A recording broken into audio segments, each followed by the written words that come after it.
heading into week 15 fantasy football, at this point, based on a poll I just ran, about 80% of y'all are in your fantasy football playoffs at this point. And it is pivotal for us to move through and rank every position heading into your fantasy football playoffs so we can maximize the points. And I gotta tell you, based on week 14 fantasy football, quarterbacks are extremely hard right now. Not only do you have injuries, right? You've got quarterbacks like Joe Flacco inside of the top 12 quarterbacks in week 14 as of right now. It's crazy town when it comes to fantasy quarterbacks. So today, I'm going through the top 12 quarterback rankings for week 15 fantasy football to kick off this preparation for your fantasy football playoffs, either first or second week. I am doing everything I can to help you guys win a fantasy football championship. So please go down there, drop a like on the video, and subscribe to the channel to show your support. Let's go ahead and just dive right into it right now. So the first two quarterbacks on this list, they're taking on each other this week, and I just don't see it any other way. I've got Josh Allen and Dak Prescott here. Now, there's a couple of quarterbacks that have shown the ceiling of Josh Allen consistently this year.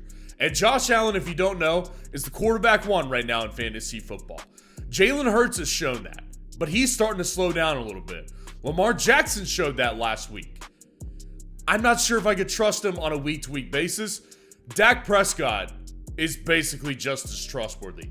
Now, he doesn't have as consistently high of a ceiling, which is why he is down one spot below Josh Allen.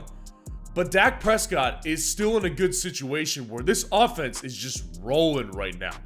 Going to Buffalo, I don't love it because Buffalo is fighting against the grain. Their backs are against the wall right now. But the way this offense is running in Dallas right now, everybody's clicking. Wide receiver CeeDee Lamb obviously having a stellar season. Brandon Cooks, very active. Michael Gallup getting in on the action on Sunday Night Football against the Philadelphia Eagles. Jake Ferguson playing well. Tony Pollard playing well. Everyone in Dallas is clicking right now. And of course, Dak Prescott's doing great. And then Josh Allen, I mean, it's just simply put, this is a quarterback who simply just has a ridiculous ceiling. Week to week, you can see all kinds of good things for Josh Allen because of the fact that he runs as well. Josh Allen is this offense. He's got a combined 35 touchdowns this year, both on the ground and through the air.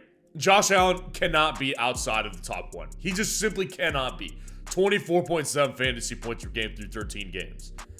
Just can't have him outside of the top one at this point. And then at number 3, I mean, Lamar Jackson is here at number 3, and he's taking on the Jacksonville Jaguars in Jacksonville. It's tough. It really is. Like, Lamar Jackson this past week was the quarterback one in fantasy football. He was tremendous. Like, he was outrageously good. He over 30 points last week, the only quarterback to do it in week 14. As of right now, obviously we haven't seen Green Bay versus the Giants or Tennessee versus the Miami Dolphins. Haven't seen those yet, but Lamar Jackson is the quarterback 4 right now, averaging 20 fantasy points per game, and you can see the numbers on the screen right now. I mean, he's playing lights out lately, and it's been tough kind of determining what Lamar's story is going to be week to week. He's hot and cold, but here's the way I look at it.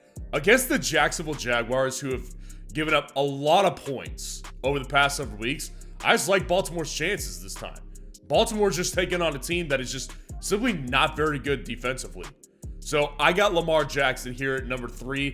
Pretty easy decision. And dropping down to the next tier, Jaylen Herz is simply just in a position where I'm like, of course he's really good. And he's taking on the Seattle Seahawks in Seattle this week. So I do like his chances of having a bounce back game. But when you look at Jaylen Herz over the past several weeks, and not just Jaylen Herz, it's all of the Eagles. All of the Eagles right now, they just don't look like they've got the same level of juice, fire in their game right now. They look like they're really tired. That's the best way I can describe this one. They look tired, and when they play a good defense, it gets exposed. Last 2 games, San Francisco, Dallas, they've gotten crushed. And Jaylen Herz has suffered as a result. So I think that this week is a good bounce back week for them. I mean, Seattle's got a lot of their own issues as well. So I don't really worry about Jalen Hurts too much, but I can't put him in that same tier along with Jackson, Prescott, and Allen. I just can't do that right now. And then Brock Purdy at number 5, man. He's just on fire. He's taking on the Arizona Cardinals in Arizona. And honestly, like, obviously the matchup's good. It's got the division component, so you never know exactly what's going to happen.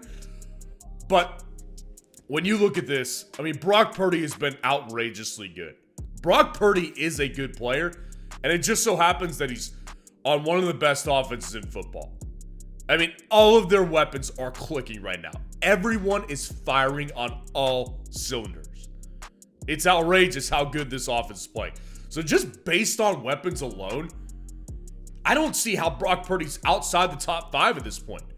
Brock Purdy, he's a top 5 quarterback right now. He's averaging about 20 fantasy points per game, 70% completion percentage. Are you kidding me? And then he's taking on the Cardinals on top of that. Brock Purdy is extremely trustworthy.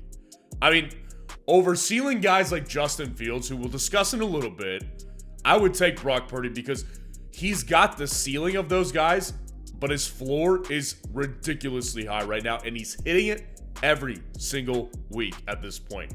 Jordan Love at number 6, taking on the Tampa Bay Buccaneers. Now, obviously, we haven't seen Jordan Love play in Week 14 yet, as of the time of this filming and when it is released. Jordan Love, I just look at the way he's been playing the past several weeks, and I'm like, I don't know how he's not inside the top 10 against the Buccaneers. I mean, the Buccaneers have given up plenty of points all year. I mean, this isn't just a recent thing. It's been all year.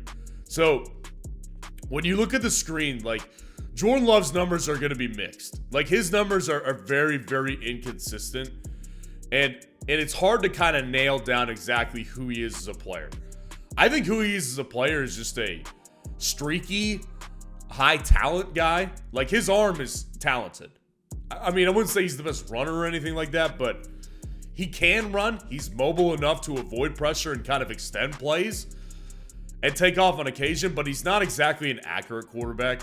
But the way he's playing right now, without having seen this Giants game that's coming up, I think that Jordan Love is in a good spot moving forward against the Tampa Bay defense here. I would trust him in my fantasy football playoffs right here this week. And then I've got Tua at number 7 versus the Jets. And Tua, again, we haven't seen him play yet either. I mean, the simple fact is that the Jets defense showed how good that I've been saying they've been all year. Like, they just showed by beating the Texans like they did. They abused the Texans. Abused them. So, I think that it's going to be tough, especially coming from the fact that, you know, this particular game that Tua is about to play is in Miami, but Tua does struggle against physical defenses. Now, the first time they played, that was a rout for the Miami Dolphins. But Tua, the way, you know, Tua just with the weapons that he has, he can't be outside the top 10 right now. So I do think the matchup is a little bit worth a second thought here. If you're trying to decide between Tua and Brock Purdy, take into account the matchup. And they both have great weapons.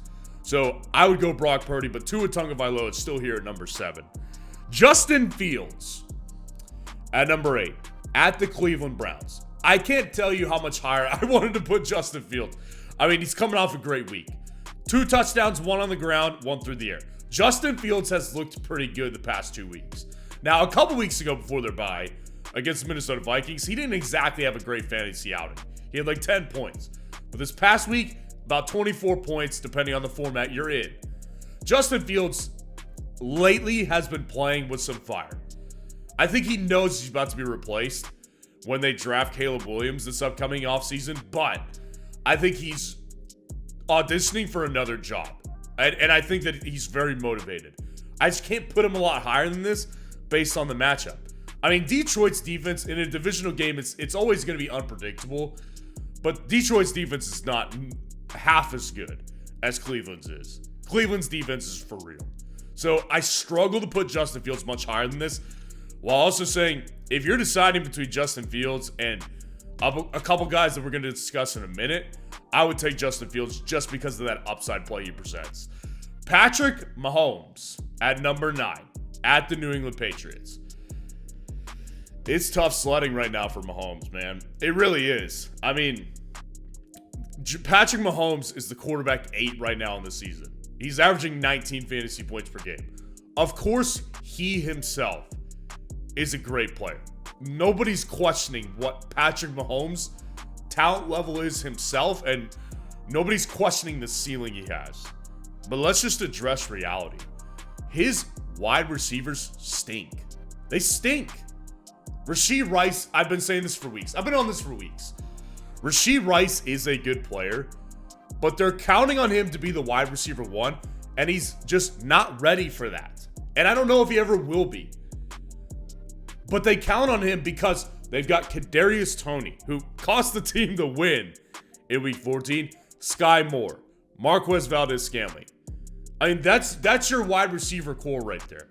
So, yes, Rashee Rice is by far and away the best of the bunch, but he can't do it all. And by the way, Travis Kelce is out of his prime. He's slowing down, and that's okay. He's a Hall of Fame player already. And that leads to Mahomes having a lower ceiling. So even against the Patriots, where I think they will get back on track, I don't think Mahomes' ceiling is just very high this year. I think it's as a result of bad offensive weapon play. That's just the reality here. I don't know if you're going to believe this, but I've got Jake Browning at number 10 here versus the Minnesota Vikings. Okay, you want to know how good Jake Browning is? And this is ridiculous. I honestly just was not seeing this coming. Because I remember when he first took over against the Pittsburgh Steelers, I was like, there's no way this guy's going to be any good. Well, he was the quarterback 3 in Week 14 as of right now. And in Week 13, Jake Browning was the quarterback 4. Jake Browning's good. Jake Browning has some playmaking ability. And listen, I know some people who went Trevor Lawrence over Jake Browning this past week, and they are hurting as a result. Crippled their chance of getting the playoffs. Jake Browning he's fine. Like, do I think he's going to be another top 5 quarterback this week? I would have trouble believing that, but we have to look at this for what it is. Remember, I always look at fantasy football as 4 quarters in a season, and Jake Browning is just simply a good fantasy quarterback option right now. That's just the reality. Top 10 for sure. Against the Vikings defense, I don't have a problem with this ranking whatsoever right now. And then I've got Stafford and Sam Howell rounding out the top 12. Stafford at 11 taking on the Commanders, and Sam Howell taking on the Rams in Washington. So, Stafford, like, I got to tell you, similar to Jake Browning in a sense, but obviously Stafford is a career-wise better player. But Stafford against the Ravens last week was a very, very, very good play. And I think it just gets better. I mean, Washington's defense, their secondary is atrocious. And with the weapons he has playing like they are, I don't see how Stafford's not a top 12 quarterback as long as he avoids mistakes. And then Sam Howell is taking on a defense that is improved, but their secondary is still not very good. So Sam Howell, hot and cold player, high upside though. So I got to go with Sam Howell here at number 12. And since we are dealing with so many injuries at the quarterback position, your quarterback may be down right now. So you may be looking for a very low percentage roster guy to fill in the gaps this week. And I've got a quarterback for you. I mentioned him at the top of this video. My underdog quarterback play of the week is Joe Flacco, taking on the Chicago Bears this week. Now here's the thing. Chicago's defense has improved. With the acquisition of Josh Sweat, this defense has definitely looked better. I mean, they're definitely holding opponents to under 20 points total in the past several games. Their defense has improved. But I'll tell you what, Joe Flacco can still sling it. And that was always Joe Flacco's thing, was I watched Joe Flacco for many, many years. He's got a very beautiful deep ball. He's got an arm. He can sling it down the field. He's just not always accurate. Well, this past game, he lit the Jaguars up. And I think that with the weapons that he has, and the way this offense and this team sees him as one of them, according to Myles Garrett, this team is behind Joe Flacco right now. I think Joe Flacco is going to be another decent play, as he was a top 12 quarterback play in Week 14. I think he could have that or close to that in week 15, and he's a low percentage roster guy, this is my underdog quarterback play of the week. So let me know what you think of the rankings in the comments below and what questions you need answered for week 15 fantasy football. And if you want to see the top 12 defense rankings for week 15 fantasy football, click on this video right here.